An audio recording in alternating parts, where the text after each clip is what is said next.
Welcome to the English Corner. I hope so you are all doing good.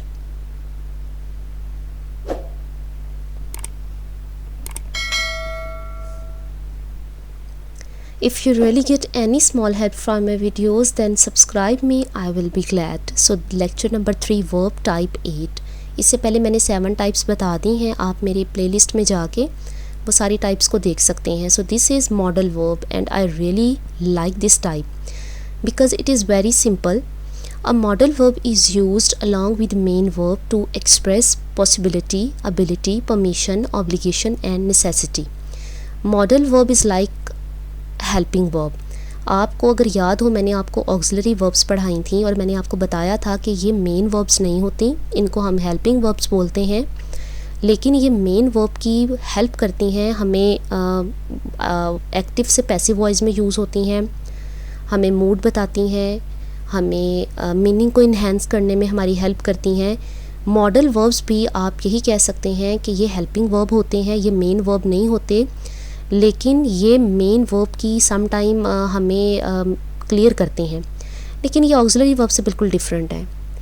ये auxiliary verb से इस तरह different हैं कि वो एक्टिव से पैसिव में चेंज हो जाती हैं और वो हमें मूड्स बताती हैं, वॉइस बताती हैं. और लेकिन ये हमें पॉसिबिलिटी किसी चीज़ की, एबिलिटी, परमिशन, ऑब्लिगेशन और उसकी नेसेसिटी बताती हैं.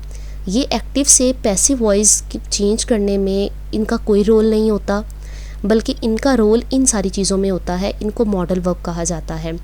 सम टाइम इनको ऑक्सिलरी वर्ब में भी यूज़ किया जाता है, लेकिन उनकी ही सिचुएशन में. लेकिन मॉडल वर्ब जो मैं आज आपको बताऊंगी यही मॉडल वर्ब हैं जो कि possibility, ability, permission, obligation and necessity के लिए यूज़ होते हैं.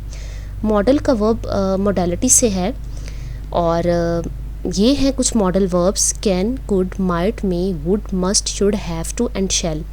अच्छा, इसमें से मैंने एक मॉडल वर्ब छोड़ा है. आप मुझे कमेंट बॉक्स में बताएंगे कि वो कौन सा है. नोट है ये छोटा सा, इसको देख लें. Model verbs must be used with the main verb unless there is a short answer like I can. Model verbs वो तमाम verbs होते हैं जो कि मेन verbs के साथ यूज़ होते हैं. अगर ये मेन verb के अलावा यूज़ हो तो इनका कोई सर पैर नहीं है, इनकी कोई सेंस नहीं बनती. लेकिन अगर छोटा सा आंसर है ना, कोई I can, तो ये फिर भी मीनिंग दे रहा है. लेकिन अगर लॉन्ग सेंटेंस है और अगर आप उसको मेन verb के बग़ैर इन सारे मॉडल verb से कंप्लीट करने की कोशिश कर रहे हैं, उसकी सेंस बनाने की कोशिश कर रहे हैं, तो देयर इज़ नो यूज़. इनका यूजेस समझ लें. कैन, कुड कहाँ पे यूज़ होता है? जब कोई एबिलिटी की बात हो रही है. May for permission and should and ought for advice, must and have to for obligation, might, may, can, could for possibility. Note these modal verbs do not conjugated like auxiliary verb. कैसे auxiliary verb की तरह ये नहीं होते? क्योंकि auxiliary verb में मैंने आपको पढ़ाया था is, am, are, was were, do, does, did. उनकी फॉर्म्स हैं. इस के बाद एम है, एम के बाद आर है, वो टेंस के साथ साथ चेंज होती जाती हैं. लेकिन मॉडल वर्ब्स ऐसे बिल्कुल नहीं है. बात प्रेजेंट की है, पास्ट की है या फिर फ्यूचर की है, ये जैसे हैं वैसे ही रहते हैं. अगर एबिलिटी प्रेजेंट में है तब भी ये कैन, कुड रहेंगे. हाँ, कुड फॉर पास्ट यूज़ होता है, कैन फॉर प्रेजेंट. अगर आप मे की बात करते हैं तो मे अगर परमिशन है प्रेजेंट में तो ये फिर भी मे ही रहेगा. माइट जो है वो पॉसिबिलिटी के लिए यूज़ हो रहा है. अगर आप शुड और आउट की बात करते हैं तो यस, शुड अगर प्रेजेंट में है तब भी ये शुड रहेगा, अगर ये पास्ट में है तब भी ये शुड रहेगा, फ्यूचर में है तब भी ये शुड रहेगा. बताने का मकसद सिर्फ इतना है कि जो मॉडल वर्ब्स हैं वो ऑक्सिलरी वर्ब से बहुत डिफरेंट होते हैं.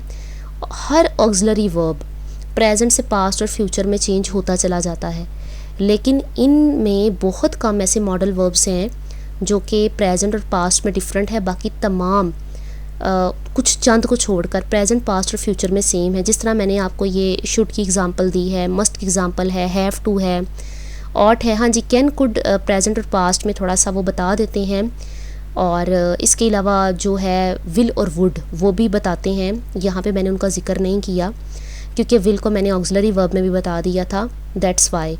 लेकिन वो यहाँ पे भी यूज़ होते हैं क्योंकि वो पॉसिबिलिटी को शो कर रहे होते हैं सम टाइम. लेकिन जो ये मेन मैंने आपको बताए हैं ना, ये मैंने मेन आपको इसीलिए बताए हैं कि मोस्टली यही मॉडल वर्ब है. मैंने एक छोड़ा है और शायद मैंने आपको हिंट भी दे दिया, लेकिन वो आप मुझे बताएंगे. चलें जी, एग्जांपल्स की तरफ चलते हैं. May I go to school, इसमें परमिशन कौन सी है? You should do your work, ये एडवाइस है। Would you please pass this book, ये ऑब्लिगेशन है। They can write their assignments, ये एबिलिटी है। तो एक एग्जांपल के साथ मैंने आपको बताया है कि permission, advice, obligation and ability. Examples के तौर पे मैंने आपको समझा दिया है। I dash do it, ability के लिए यहाँ पे कौन सा मॉडल वर्ब यूज़ होगा ये आप मुझे बताएंगे जी। एक और बात, मॉडल वर्ब्स को हम ऑक्सिलरी मॉडल वर्ब भी बोलते हैं, मॉडल ऑक्सिलरी वर्ब बोला जाता है। और मेरी वीडियोस को मुकम्मल वॉच किया करें। सम टाइम मुझे एंड पर कोई बात याद आ जाती है क्योंकि मैं वॉइस ओवर कर रही होती हूँ, तो जब तक आप वीडियो को एंड तक नहीं देखेंगे कुछ ना कुछ मिस होता रहेगा। Thank you so much.